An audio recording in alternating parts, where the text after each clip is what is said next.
All right, welcome back, everybody. And as we mentioned before, it is Wellness Wednesday, and Dr. Saf is here to tell us all about wellness.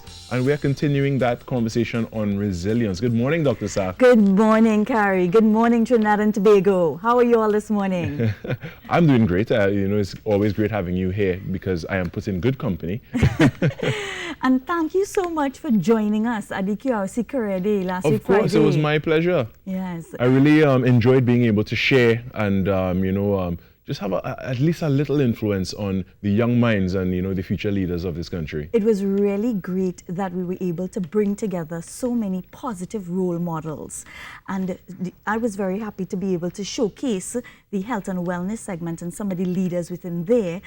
And one thing I shared with all of the persons speaking is I want them to share with the boys experiences of where they overcome different challenges. Right. So they themselves, while the whole world and the country perceives them as successes, I wanted them one particular thing to share with them. How would you instill mental toughness, right, that resilience? And I think that's something all the boys got well within the entire session. That is so exciting to know, and you met the outcome of what you wanted to put out there. And when we reap what we sow, and it's a positive thing, it's always something that it brightens their heart. Yes, some of the teachers' feedback that they saw the boys so attentive within. So we started the conversation, how do we cultivate resilience within the classroom? Why do we need to cultivate resilience in the classroom? Right. So it's known. We have our students more stressed. There's enough examples of it. Stressed, anxiety, depression. Yeah, that's right. In this day and age that we live now, there are certain things that students face now that we didn't even have in our time. I'm saying it as if I'm so old, but social media only came along when I was in my late teens, almost That's 20. Right. These things like that, and social media could be a harsh place. Well, social media, I think, is, as much as I love technology, we need to take those technology disconnects at times. Right. And we need to have a technology diet, literally. Yeah. Right? But that is something that the teachers found that they are still, and I think all spheres battling. But with the teachers, they found that they were able to get that level of focus and control within the classrooms, right, just by hearing some of the stories those persons shared. And what did they share? They shared on, mental toughness. Right. We had a swim coach, we had a bodybuilder, we had a cyclist, and all of those persons who brought their programs and shared why it is so successful. One of the things with developing resilience in the classroom is developing that ability to overcome the challenges, to see that failure is not the end outcome, failure in a test.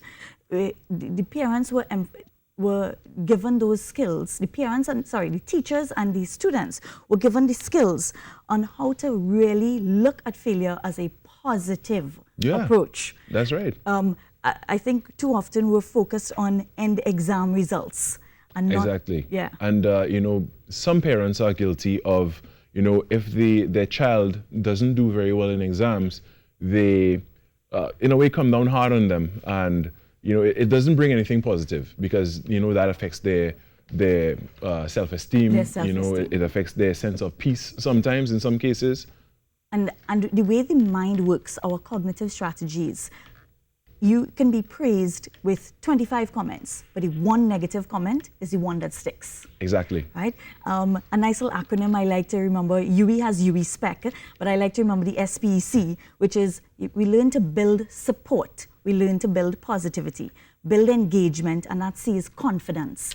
Because a lot of our young leaders, especially our young male leaders, they're lacking that confidence. And we saw that in that interaction with the students. Are they showing the pictures anytime? So a couple of them ran through the screen in the beginning of the interview. Fantastic. And who knows, we may run through them once more just so that the public could just get a visual of what we were talking about. We had the opportunity to share with over 200 boys how to instill these skills of adaptability, how to instill these skills of overcoming challenges. That's right. But what can a teacher do if they want to cultivate a classroom resilience? That's a very good question, and I think they themselves have to understand what resilience is. Exactly. Because you can't be imparting something you yourself don't have as part of yourself. Right. So the first thing I would say to teachers or even parents is to be able to help our students identify personal stressors, help them to identify those emotions and regulate through those emotions. Give them opportunities to be part of teams, give them opportunities to see even where you have, where you may not win, where you may fail. That's right. Right? And then how to move through those. So teaching them that strategies, teaching them coping mechanisms. Now, all of this is outside of the typical school curriculum. That's right. But implanting these life skills, sowing these seeds, have a better outcome on the students' focus, how they deal with their results later on, and then how they deal with life and situations overall. Right. Definitely, Yeah, definitely. Yeah. And when it comes to the student life blend, yes, I know you like that term. Yeah, it's something like, again, adults, they sometimes, they take it for granted, like, hey, students, what you all have to worry about, you just have to study for some exams, you go to school, you come back home, everything else is a breeze, it's easy. But for the students in that time, it's not that easy for them. That's right. And having that balance between being able to study, being involved in other extracurricular activities, exactly, and just life in itself, it could be a challenge for some. Yes. So how does one build that mental resilience, and how does one bring that balance to one's life? And first of all, is being given the opportunity to accept that in investing time in sport or investing time in music will automatically filter into your exams, into your success in your exams, right? Classic cases is music. Music has shown to increase your brain wavelengths, and then not only that, it will actually help you focus and be more productive later on, right? There's so much that giving that bandwidth, developing the students' bandwidth, where they can really not just learn school curriculum, but those life skills. And life skills are so important because you take it into every sphere of life. The school curriculum, you may take into a career or into a job, but the life skills is something you carry with you all through life. Yeah, and so we need to really develop them cognitively. I love this particular quote from Booker T. Washington, a known educator. Over 100 years, he's talking about resilience. And he said, I've learned that success is not to be measured so much by the position one has reached in life, but by the obstacles one overcome in trying to succeed.